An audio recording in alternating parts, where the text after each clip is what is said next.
त्यांचा प्रत्येक विभागात एक दिवस आहे. आता कुठली तारीख अजून ठरवायची ते आता आम्ही हा सगळा दौरा संपवून ते ठरवणार. पण 20 तारखेला कोल्हापूर निश्चित आहे. इथे 21ला येतील का 23ला येतील ते आता त्यांच्या वेळापत्रकानुसार आम्ही ठरवू. म्हणजे रेकॉर्ड का करू. पण माझं असं मत आहे की एक कोल्हापुरात झालं तर दुसरं मराठवाड्यात व्हावं, तिसरं विदर्भात व्हावं, चौथं परत कोकणात व्हावं, पाचवं उत्तर महाराष्ट्रात व्हावं, सहावं पुन्हा मराठवाड्यातल्या एखाद्या दुसऱ्या कोपऱ्यात व्हावं, सातवं परत विदर्भातल्या एका दुसऱ्या पश्चिम विदर्भात व्हावं, असं प्लॅन आहे.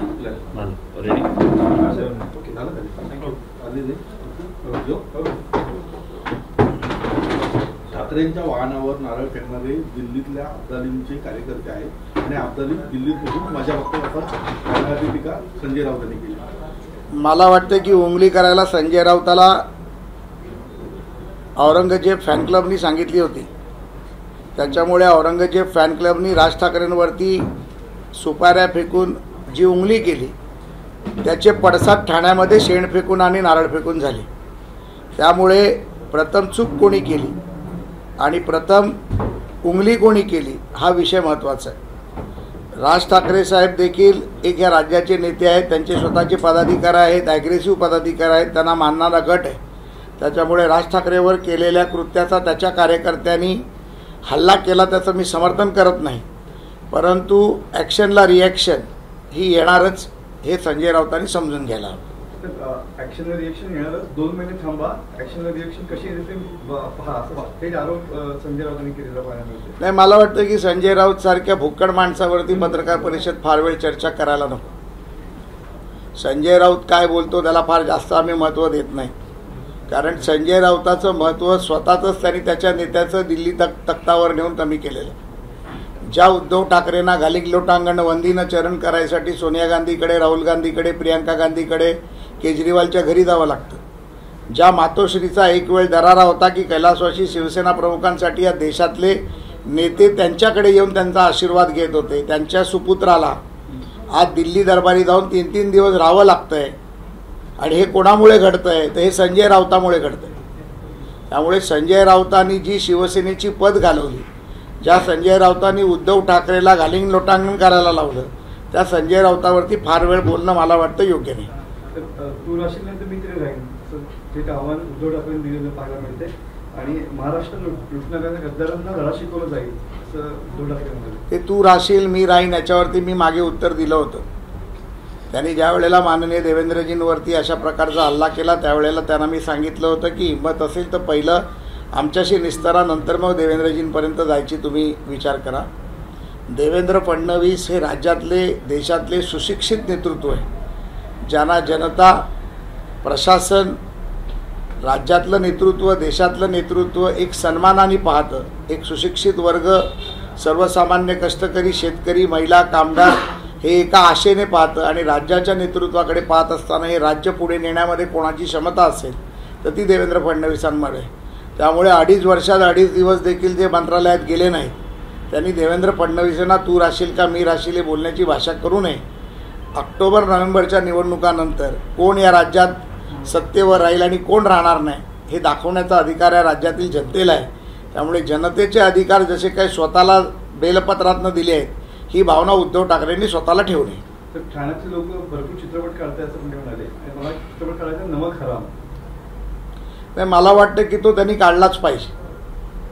ज्या पद्धतीमध्ये शिवसेना प्रमुख जिवंत असताना ज्यांनी रक्त वाहिलं, 1967ची शिवसेनेची स्थापना आणि त्यानंतरच्या 50 वर्षाच्या इतिहासात ज्यांनी उद्धवजींच्या आधी बाळासाहेबांबरोबर शिवसेना बनवली, त्या शिवसैनिकांना उद्धव ठाकरेंनी कसं मिठाच्या दाण्यासारखं बाहेर काढलं.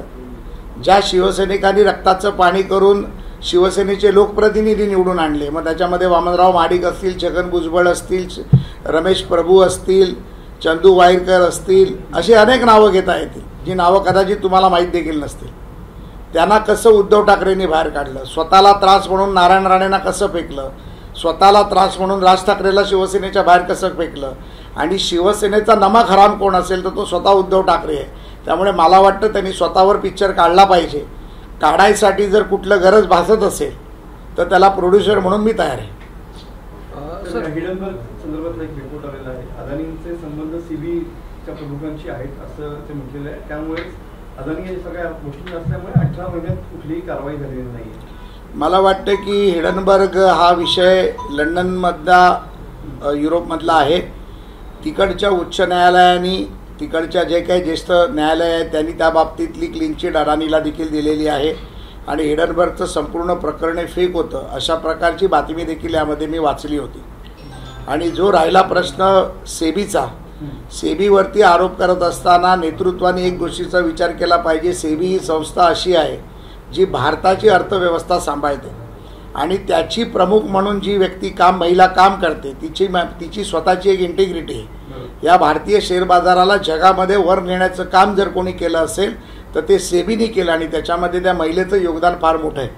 त्यामुळे अशा प्रकारची वक्तव्य करून भारतीय बाजारातील भांडवल हे तोडण्याचं काम चायनाच्या माध्यमातून चायनाच्या मदतीने जर कोण करायचा प्रयत्न करत असेल तर तो चुकीचा आहे. भारतीय शेअर बाजार गडगडवायचा, सर्वसामान्य गरिबांचे पैसे, कामगारांचे पैसे, इन्व्हेस्टरचे पैसे जे शेअर बाजारात लागले असतील ते डुबवायचे आणि चायनाला मदत करण्यासाठी अशा प्रकारची स्टेटमेंट करायची, याचा मी जाहीर निषेध करतो. अंजली दामानी असं म्हणाले की अजित पवारांनी 3 वर्षात त्यांचं रिटर्न घेऊन यावं, मी माझं रिटर्न घेऊन येते.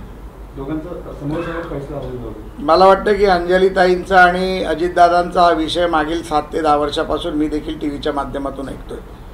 त्यामुळे त्या दोघांच्या वैयक्तिक वादामध्ये भारतीय जनता पार्टीचा आमदार म्हणून मी पडणं मला वाटतं योग्य नाही.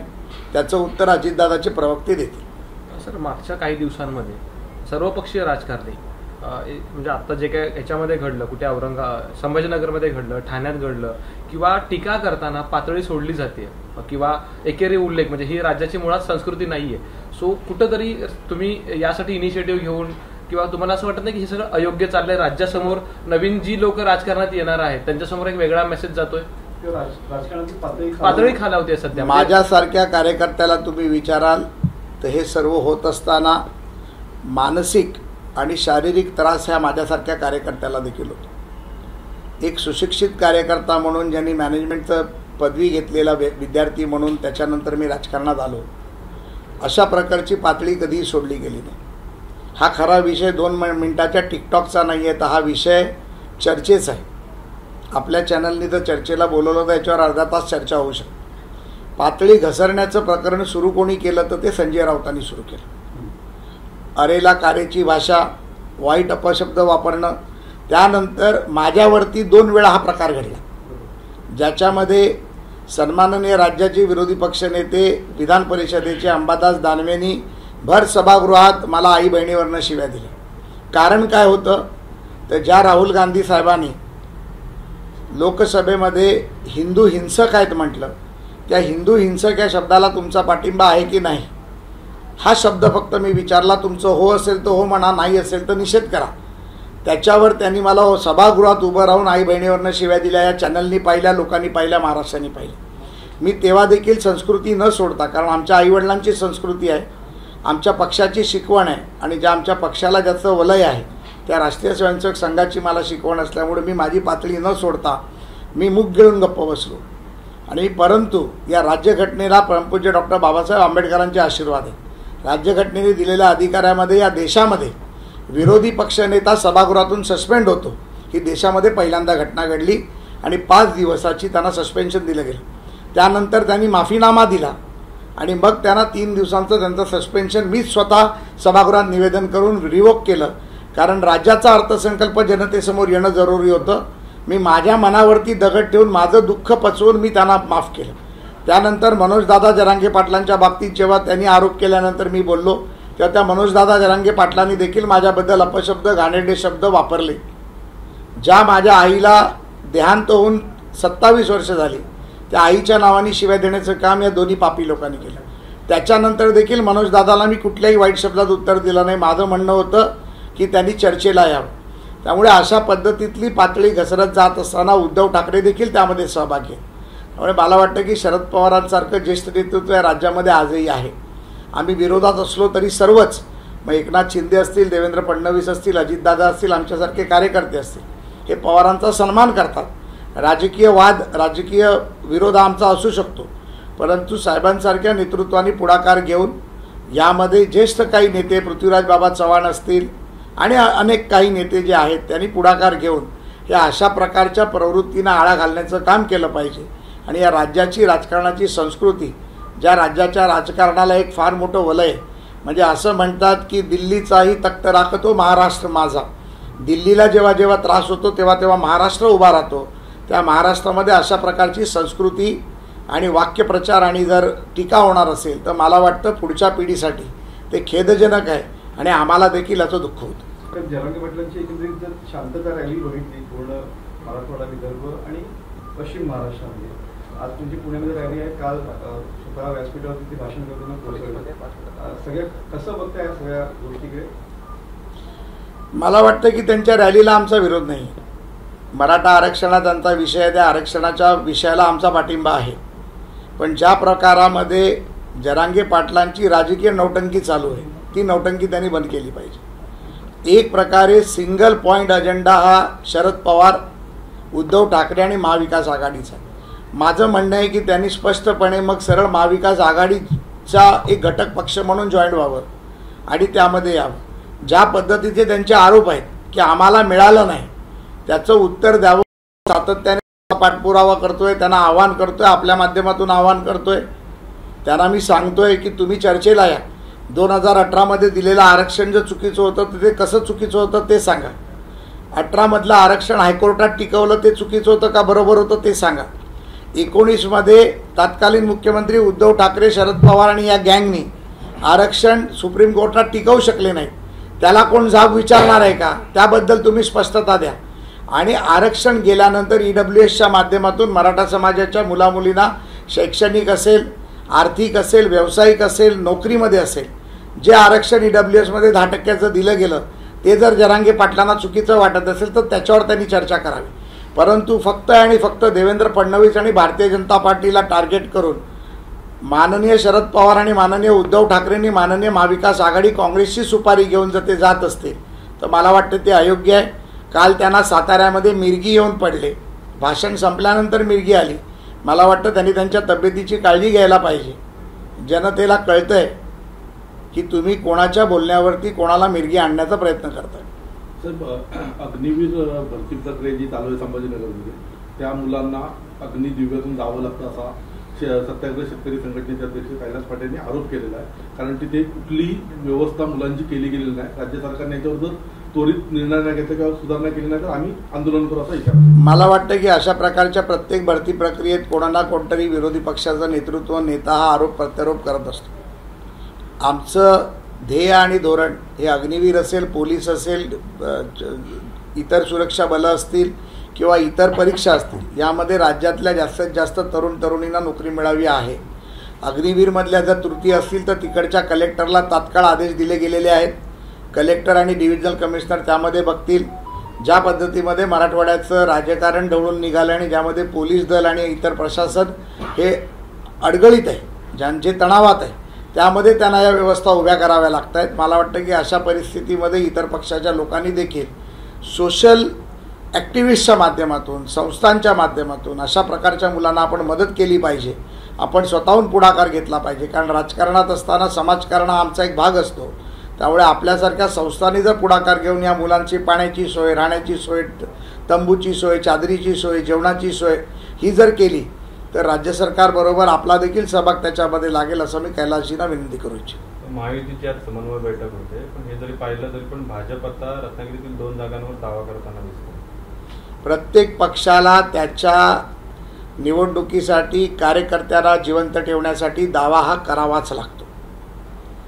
महायुती म्हणून ज्या वेळेला आम्ही लढू त्यावेळेला पक्षाचा तिकीट वाटपाचा निर्णय हा पक्षाचे आमचे 3 नेते सन्माननीय मुख्यमंत्री एकनाथरावजी शिंदे, सन्माननीय उपमुख्यमंत्री देवेंद्र फडणवीस, सन्माननीय उपमुख्यमंत्री अजितदादा पवार, रिपाईचे नेते सन्माननीय रामदास आठवले व इतर घटक पक्षाचे सर्व सन्माननीय नेते यांच्याबरोबर एकत्रित बसून मग रासपाचे जानकर असतील, विनय कोरे असतील, हितेंद्र ठाकूर असतील, सर्वांबरोबरच बसून सदाभाऊ खोत असतील, या सर्वांबरोबर बसून त्याचा निर्णय घेतला जाईल आणि सर्वतोपरी जागा वाटपाचा अंतिम निर्णय हा दिल्लीमध्ये माननीय अमितभाई शाह आणि पंतप्रधान किंवा राष्ट्रीय अध्यक्षांबरोबर बसून हा तिन्ही पक्षाचे नेते एकत्रित बसून घेतील याची मला खात्री आहे. भारतीय जनता पार्टी हा संघटनेचा पक्ष आहे.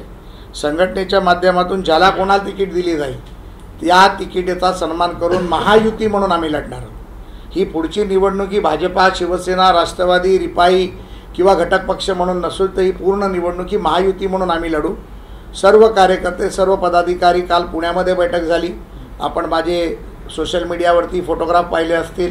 प्रचंड संख्येने कार्यकर्ते उपस्थित होते. आजच्या देखील बैठकीला प्रचंड संख्येने कार्यकर्ते उपस्थित राहतील. ही बैठक संपून मी कोल्हापूरच्या बैठकीला चाललो आहे. उद्या सकाळी संभाजीनगर आहे, उद्या संध्याकाळी नाशिक आहे, त्यानंतर अमरावती आहे, मग नागपूर आहे, त्यानंतर पालघर आहे, ठाणे आहे, मुंबई आहे. त्यामुळे सर्व महायुतीच्या बैठका या ताकदीने होतील आणि या राज्यामध्ये 200पेक्षा जास्त जागा या महायुतीच्या निवडून येतील याची मला खात्री आहे.